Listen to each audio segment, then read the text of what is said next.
Universidad de Panamá, Centro Regional Universitario de Colón. Asignatura Historia de la relación entre Panamá y Estados Unidos por el magíster José Ángel Martínez Flores. Estudiante Iliana Forsyth, Luis Córdoba. Licenciatura en Administración de Empresas Marítimas. Expansión norteamericana. La expansión territorial es una de las características más importantes del desarrollo histórico de los Estados Unidos. En sus primeros 100 años de vida, la nación norteamericana experimentó un impresionante crecimiento territorial. Las 13 colonias originales se expandieron hasta convertirse en un país atrapado por 2 océanos. Como veremos, este fue un proceso complejo que se dio a través de la anexión, compra y conquista de nuevos terrenos. Es necesario aclarar que la expansión territorial norteamericana fue algo más que un simple proceso de crecimiento territorial, pues estuvo asociada a elementos de tipo cultural, político, ideológico, racial y estratégico. La expansión europea de los siglos XVI y XVII. Durante este periodo, las principales naciones de Europa Occidental se lanzaron a explorar y conquistar, dando forma a vastos imperios en Asia y América. Una de esas naciones fue Inglaterra, metrópoli de las 13 colonias norteamericanas. Es por ello que el expansionismo norteamericano puede ser considerado hasta cierta forma una extensión del imperialismo inglés. Los Estados Unidos experimentaron 2 tipos de expansión en su historia, la continental y la extracontinental. La primera es la expansión territorial contigua, es decir, el territorio adyacente a los Estados Unidos. Esta fue vista como algo natural y justificado, pues se ocupaba terreno que se consideraba vacío o habitado por pueblos inferiores. La llamada expansión extracontinental se dio a finales del siglo XIX y llevó a los norteamericanos a trascender los límites del continente americano para adquirir territorios alejados en los Estados Unidos. Hawái, Guam y Filipinas.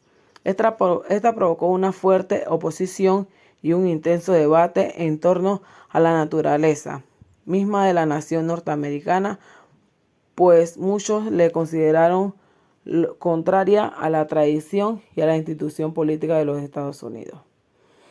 Doctrina Monroe. En fin de la era de las revoluciones atlánticas, a principios de la década de 1820, generó nuevas preocupaciones en los Estados Unidos. Vieron con recelo los acontecimientos en Europa, donde la fuerza más conservadora controlaba los principales reinos e imperiaba un ambiente represivo y extremadamente reaccionario. El principal temor de los norteamericanos era la posibilidad de una intervención europea para restablecer el control español en sus excolonias americanas. A los británicos también les preocupaba tal contingencia y tantearon la posibilidad de una alianza con los Estados Unidos. La propuesta británica provocó un gran debate entre los miembros de la administración del presidente James Monroe. El secretario de Estado, John Quincy Adams, desconfiaba de los británicos y temía que cualquier compromiso con esto pudiese limitar las posibilidades de expansión norteamericana. Adams temía la posibilidad de intervención europea en América, pero estaba seguro de darle tal intervención. Gran Bretaña se opondría en todas maneras para defender sus intereses, sobre todo comerciales. Por ello, concluía que los Estados Unidos no sacarían ningún beneficio aliándose con Bretaña. Para él, la mejor opción para los Estados Unidos era mantenerse actuando solos. Los argumentos de Adams influyeron en la posición del presidente Monroe, quien rechazó la alianza con los británicos. El 2 de diciembre de 1823, Monroe leyó un importante mensaje ante el Congreso. Parte del contenido de este mensaje pasaría a ser conocido como la Doctrina Monroe. En su mensaje, Monroe enfatizó la singularidad de los Estados Unidos y definió el llamado principio de la non colonización, es decir, el rechazo norteamericano a la colonización. Transferencia de territorios americanos. Adams estableció una política de exclusión de Europa de los asuntos americanos y definió así las ideas de la doctrina Monroe. La palabra de Monroe constituyeron una declaración formal de que los Estados Unidos pretendían convertirse en el poder dominante en el hemisferio occidental. Es necesario aclarar que la doctrina Monroe fue una fanfarronada porque en 1823 Estados Unidos no tenían el poderío para hacerla cumplir. Sin embargo, esta doctrina será una de las piedras angulares de la política exterior norteamericana en América Latina hasta finales del siglo XX y una de las bases ideológicas del expansionismo norteamericano. Destino manifiesto. En 1839, el periodista norteamericano John O'Sullivan escribió un artículo periodístico justificando la expansión territorial de los Estados Unidos. Según O'Sullivan, los Estados Unidos eran un pueblo escogido por Dios y destinado a expandirse a lo largo de América del Norte. Para O'Sullivan, la expansión no era una oposición ni una opción norteamericanos, sino un destino que estos no podían renunciar ni evitar porque estarían rechazando la voluntad de Dios. O'Sullivan también creía que los norteamericanos tenían una misión que cumplir, extender la libertad y la democracia y ayudar a las razas inferiores. La idea de O'Sullivan no eran nuevas, pero llegaron en un momento de gran agitación nacionalista y expansionista en la historia de los Estados Unidos. Estas fueron adaptadas bajo una frase que el propio O'Sullivan acuñó: el destino manifiesto, y se convirtieron en la justificación básica del expansionismo norteamericano. La idea del destino manifiesto estaba enraizada en la visión de los Estados Unidos como una nación excepcional destinada a civilizar a los pueblos atrasados y expandir la libertad por el mundo. Es decir, en una visión mesiánica y mística que veía la expansión norteamericana la expresión de la voluntad de Dios. Esta estaba también basada en un concepto claramente racista que dividía a los seres humanos en razas superiores e inferiores. De ahí que se pensara que era deber de las razas superiores ayudar a las inferiores. Como miembro de una raza superior, la anglosajona, los norteamericanos debían cumplir con su deber y misión. En 1846, el presidente Polk solicitó la retirada británica del territorio de Oregón, aprovechando que complicada por problemas en su imperio, Gran Bretaña no estaba en condiciones para resistir tal pedido. Tras una negociación, se acordó establecer la frontera en el paralelo 49 y todo el territorio al sur de esta frontera pasó a ser parte de los Estados Unidos. En 1821, un ciudadano norteamericano llamado Moisés Austin fue autorizado por el gobierno mexicano a establecer 300 familias estadounidenses en Texas, que para esa época era un territorio mexicano. La llegada de Austin y su grupo de emigrantes marcó el origen de una colonia norteamericana en Texas. El número de norteamericanos residentes en Texas creció considerablemente hasta alcanzar un total de 20,000 en el año de 1830. La política del gran garrote y el buen vecino. La política del buen vecino fue una iniciativa política creada y presentada por la administración del gobierno estadounidense presidido por Franklin D. Roosevelt. El marco de las 7 conferencias panamericanas en diciembre de 1933, en lo referente a sus relaciones en América Latina durante los años 1933 y 1945. Cuando la intervención de Estados Unidos en los asuntos internos de los países latinoamericanos fue moderándose, Estados Unidos había invadido abiertamente varios países de la región en los primeros años del siglo XX, cuando Cuba, México, Haití, Panamá, República Dominicana o Nicaragua buscaban particularmente la solidaridad hemisférica contra amenazas exteriores, en especial de las potencias del eje durante la Segunda Guerra Mundial. Por lo tanto, esta política influyó en que todas las naciones latinoamericanas apoyaran a Estados Unidos en dicho conflicto bélico. El presidente Roosevelt declaró que quería que Estados Unidos fuese un buen vecino con el resto de países del continente, el llamado panamericanismo.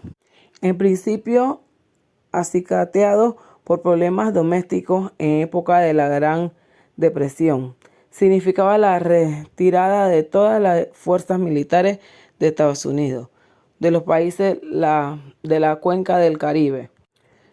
En 1940, el presidente Roosevelt también creó la Oficina del Coordinador de Asuntos Interamericanos como parte de la política de buena vecindad. La política del Gran Garrote o B-Stick del presidente estadounidense Theodore Roosevelt ilustra la voluntad de este para realizar negociaciones y pactos con sus adversarios internos y externos, pero siempre mostrando la posibilidad de una actitud violenta como modo de presión y en caso las cosas no salieran como lo tenía previsto. La política de Roosevelt siguió a la victoria de los Estados Unidos sobre España en 1898 para quedarse con Cuba y Puerto Rico, y marcó el inicio del imperialismo estadounidense y de su actuación como potencia mundial. La fiebre del oro y el ferrocarril de Panamá. La fiebre del oro de California fue un fenómeno social ocurrido en Estados Unidos entre 1848 y 1855, caracterizado por la gran cantidad de emigrantes que llegaron a la cercanía de San Francisco, California, en busca de dicho metal. Este fenómeno comenzó cerca del pueblo de Coloma cuando se descubrió oro en Sutter Mill. Cuando la noticia del descubrimiento se esparció, alrededor de 300,000 personas emigraron a California y desde el resto de los Estados Unidos y de otros países. La mayoría de los inmigrantes eran estadounidenses, pero la fiebre del oro también atrajo decenas de miles de personas desde América Latina, Europa, Australia, Asia y al principio los buscadores de oro recogían oro en los arroyos y lechos de ríos usando técnicas simples como el cribado, pero más tarde desarrollaron métodos más sofisticados para la extracción del oro que fueron adoptados en el mundo.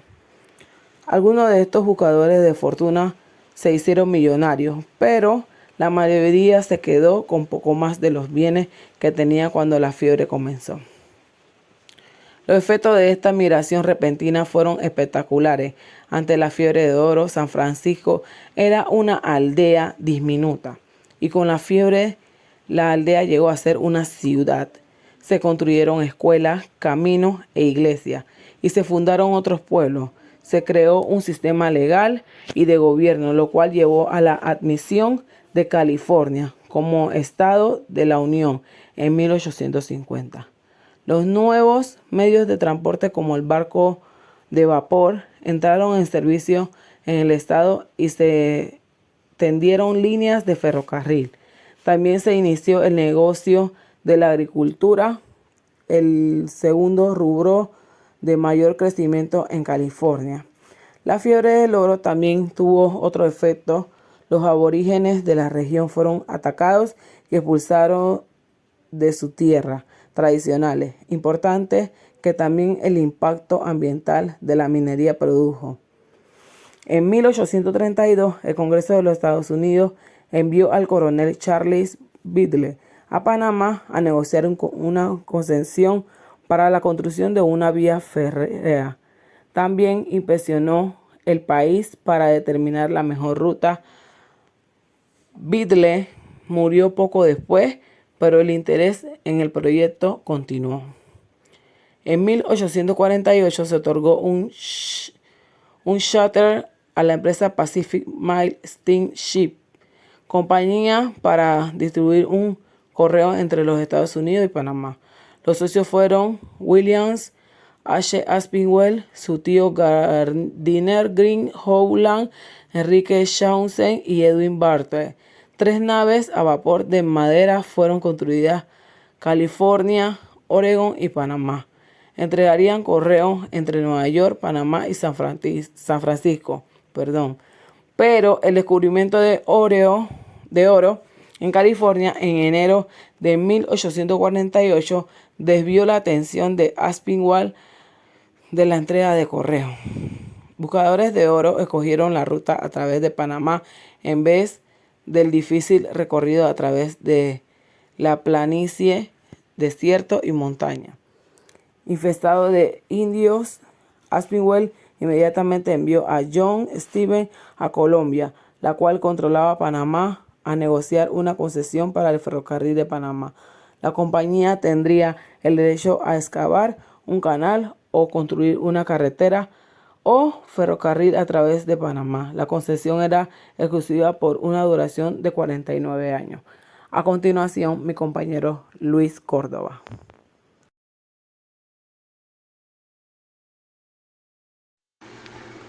Buenas tardes, profesor. Mi nombre es Luis Córdoba, del grupo primero B de la licenciatura en Administración de Empresas Marítimas y Portuarias.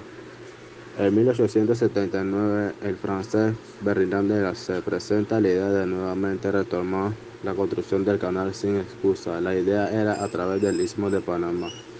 Se debía conectar el Océano Pacífico junto al Océano Atlántico. El proyecto se aprueba y se funda la empresa Compagnie Universelle du Canal Interoceánica de Panamá, que lleva a recolectar los fondos necesarios para llevar a cabo el proyecto. Los líderes de los Estados Unidos eran los únicos que se oponían con la empresa para que le avance el a cabo dicho proyecto. Lleva a percibir por sus medios la obra tomar lugar en 1881, con dichos cánceres tales como el terreno accidentado, la epidemia de la malaria y la fiebre amarilla. Por esta razón, la obra se retrasa y de la C hace un llamado a los hombres de negocios como el barón de Reichenbach y Cornelio Hertz, que no vieron dudas de sobornar a los ministerios y paralelos conjunto con tal granal financiero público.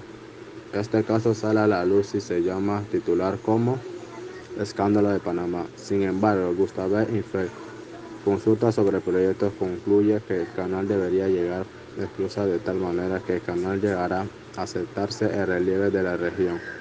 La decisión fue llevada a cabo el macizo de la Culebra, lo cual era obstáculo del canal. Inicialmente el canal estaba planeado a ser como el canal de Suez, a nivel, pero con la misma de la Culebra se veía complicado, por tanto, excavación de distancia etapas.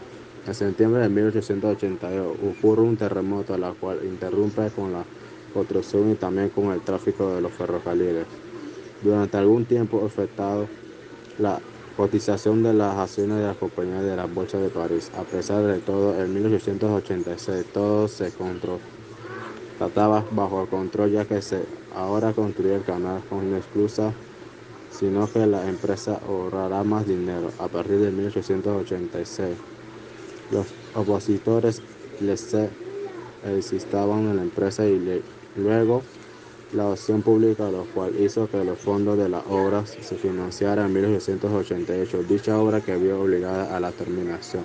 Y eso fue el canal francés. Sin duda, alguna de las opciones de Ferdinand de Lassalle de seguir adelante con su fallido plan de construir un canal a nivel del mar. La falta de conocimiento sobre las enfermedades tropicales como la fiebre amarilla y la falta de control sanitario fue la variación de las principales razones de las cuales el fracaso del proyecto francés en el canal de Panamá. Tras 8 años de trabajo y más de 22.000 vidas perdidas, se había cometido apenas 2/5 de la obra y se había gastado cerca de 234 millones de dólares. Pero los errores monumentales del primer intento serían gran ayuda para los norteamericanos, que era en 1904. En 1534, Carlos IV de España ordenó primeros estudios sobre una propuesta para una ruta canalera a través del Istmo de Panamá. Más de 3 siglos transcurriendo antes de que se comenzara el primer esfuerzo de construcción, los franceses trabajaron por 20 años a partir de 1880, pero las enfermedades y los problemas financieros lo vencieron. En 1803, Panamá y Estados Unidos firmaron un tratado mediante el cual Estados Unidos emprendió la construcción del canal interoceánico para barcos a través del Istmo de Panamá. El año siguiente, Estados Unidos compró compañías francesas del Canal de Panamá sus derechos y propiedades por 40 millones y comenzó la construcción. Este monumental proyecto fue determinado en 10 años a un costo aproximado de 387 millones desde el 1903. Estados Unidos ha invertido cerca de 3.000 millones en la empresa canalera, de los cuales aproximadamente 2 tercios fueron recuperados. En 1977, Estados Unidos y Panamá se unieron en una asociación para administración, operación y mantenimiento del Canal de Panamá. El 7 de septiembre de 1977, el canal debía ser operado hasta el final del siglo, bajo arreglos diseñados para fortalecer los lazos de amistad y cooperación entre los países. A partir del 1 de enero de 1990, el acuerdo con el establecimiento por el Tratado Panameño Civil como administrador y Estados Unidos como su administrador, la República de Panamá asumió la responsabilidad total de la administración operativa y mantenimiento del canal. A mediados ahora oficial de del 31 de diciembre de 1999, la operación de la Autoridad del Canal de Panamá está basada en su ley orgánica y los reglamentos aprobados por sus juntas directivas con inversiones procedentes de mantenimiento, propagamos modernización y capacitación del canal, continúa siendo en el futuro una anterior transporte variable y económico para el comercio mundial. Victoriano Lorenzo, humilde líder indígena, liberal nacional, en el norte de la región del Coclé. Victoriano Lorenzo era famoso porque había pasado 9 años en la cárcel por matar a un explotador y porque siempre había luchado contra la injusticia de los conservadores de 1900. Luego de derrotar a los liberales en la batalla de Caledonia, Victoriano se fue requillero en las montañas de Penonomé, donde derrota y expulsa a los conservadores en 1901. Los nombra general de división, tiene 34 años, convierte la guerra en una revolución que promete la tierra de los campesinos que la regaron con su sangre. Victoriano inspira temor tanto a los ricos y a los conservadores como a los liberales. Como para septiembre de 1902, las fuerzas liberales controlan casi todo el interior del país, avanzando casi a la República de Colón y Panamá. El general liberal Benjamín Herrera, jefe militar de Lorenzo, recibe el mensaje de los Estados Unidos en Panamá. El señor Goldberg, donde él adquiere que no permitiera combate en la ciudad de Panamá o Colón, cerca de la línea ferroviaria entre estas dos ciudades. Ambos bandos llegan a un acuerdo y acuerdan firmar la paz como efecto de la firma el 21 de noviembre de 1902. A bordo del barco estadounidense Lincoln, Victoriano Lorenzo y su revolución afirmantes sabían que Lorenzo no aceptaría el pacto de Luis Ponce, por lo que actuaron rápidamente. Apenas 7 días de acuerdo, firman rápidamente y lo envían preso a la ciudad de Panamá. Victoriano se fuga en la Nochebuena, pero recapturado pasados 6 meses en la cárcel, mientras los líderes y conversadores se dedicaban a neutralizar a sus seguidores. El 14 de mayo de 1903 se celebra una pantomima y el 15 de mayo a las 8:30 de la mañana lo sentencian a muerte y a las 5 de la tarde lo fusilan en la Plaza Chiriquí y Plaza de Francia de la ciudad de Panamá. Sus últimas palabras fueron: señores, oídos, como una palabra pública, ya sabéis de quién es la palabra. Victoriano Lorenzo. Muere a todos, los perdono, yo muero como murió Jesucristo. Separación de Colombia. Nueva República de Panamá. Detrás a su cabeza 2 conservadores como presidente Manuel Amador Guerrero, médico ferrocarril norteamericano, y como jefe militar al general Esteban Walter Viejo Matapueblo, conservador perseguidor de los líderes de la vida, pasión y muerte de Victoriano Lorenzo, nunca volverá a ser el misterio en esto. A mediados de 1903 se consolidara la conspiración auspiciada por Estados Unidos. La compañía ferrocarril y sectores de la Bulgaria panameña lograrían la separación de Panamá de la República de Colombia el 3 de noviembre de 1903. Panamá se separó definitivamente de Colombia luego de la llamada Guerra Mundial de los 1000 días, de 1899 a 1902. El nacimiento de un nuevo imperio estadounidense que en 1823 había proclamado la doctrina Monroe en el pasto América para los americanos. Intervienen y auspician conflictos tradicionales con el objeto estadístico de construir el canal interoceánico que le ayudaría a controlar el comercio de bienes a niveles internacionales. Panamá, que hacía parte de Colombia desde su independencia de España en 1821, declaró su superación definitiva en Colombia el 9 de noviembre de 1903, pero inmediatamente el paso a esta bajo el control político de Washington. Para los Estados Unidos, Panamá encontraba dentro del plan hegemónico para controlar la zona marítima que le daría salida al Océano Atlántico del Pacífico. La verdadera historia de la separación en 1903, Olmedo Beluche, Panamá de Colombia, fue el resultado de una sublevación popular provocada por las observaciones colombianas. Beluche sostiene un cambio en un libro de la separación de Panamá de Colombia. No respondió a ninguna exigencia popular en Panamá. Además, prueba que desde pocos años después de la guerra de independencia, casi medio siglo antes de dicha separación de Colombia, los comerciantes de la ciudad de Panamá mayoritariamente extranjeros debían ser realizadas por computadoras virtuales a Estados Unidos mediante el Tratado Mayorino-Butler de 1846, confirmado por Nueva Granada y Estados Unidos, para activarse anexados por Inglaterra como Belice y la costa atlántica de Nicaragua, de 1869. En 1870, incluso Washington negoció con Bogotá la construcción del canal que tuvo que postergar por la guerra de la secesión estadounidense. Eso dio oportunidad al capital francés que había destruido el canal de Suez. Intentara con éxito la empresa entre 1800 y 1888, pues todo terminó en un famoso escándalo financiero. Dice respecto Beluche, que habla de hazanismo o transitismo de la oligarquía comercial panameña. Esta realidad histórica dio forma a una burguera comercial isleña, asentada en la ciudad de Panamá, asociada a los intereses faraoneos, ya que fueron como prestados de servicios transísmicos o como agentes comerciales.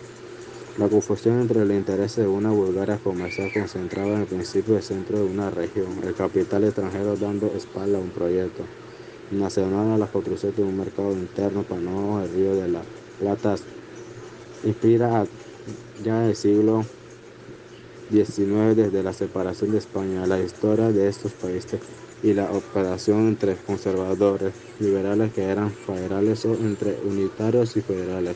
Mientras tanto, comenzando en 1900, en Bunquero, Morgan había formado un cartel con otros financieros y había comprado secretamente con $5 millones la mayoría de las acciones de la compañía francesa del canal, que pasaron a ser estadounidenses a pesar de la prohibición legal exigente al respecto. El grupo Morgan quería que el gobierno estadounidense le comprara esas acciones por $40 millones y ayudaría a construir el canal para que ellos construyeran alto funcionamiento del gobierno de Teodoro Roosevelt.